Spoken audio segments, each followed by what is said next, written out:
Hi friends, उन्हाळा सुरू झालेला आहे. बाजारात छान छान आंबे येण्यास सुरुवात झालेली आहे. मी अशाच आता आपण छान मँगो थिक शेक बनवूया. याच्यासाठी मी आंबे घेतलेले आहे. तुम्ही तुमच्या चॉईसचे कोणत्या प्रकारचे आंबे घ्यायचे, पण ते गोड असलेले हवेत. आणि त्याचा पल्प करून घेतलेला आहे, म्हणजे कट करून आता मिक्सरच्या भांड्यामध्ये टाकलेला आहे. आणि याचा आपण पल्प करूया, फिरवून घेऊया मिक्सरमधून. आणि याकडे आता माझ्याकडे थोडंसं मँगो आईस्क्रीम आहे. तुमच्याकडे असल्यास तुम्ही टाकू शकता, और ऑप्शनल आहे. नको असल्यास नका टाकू.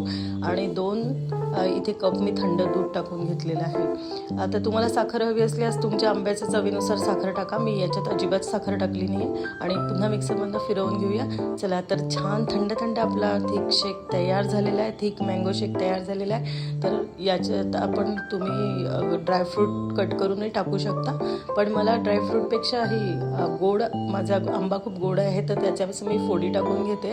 अशा प्रकारे आपण गार्निश करूया. आंब्याच्या फोडी टाकून ड्रायफ्रूटनी गार्निश करू शकतात. हा सुंदर असं थंड थंड थिक मँगो शेक तयार झालेला आहे. तुम्ही बघू शकता. छान छान याचा आस्वाद घ्या. घरीच आपण करू शकतो, बाहेरचं पिण्याची गरज नाही आणि शुगर फ्री आहे. बाय.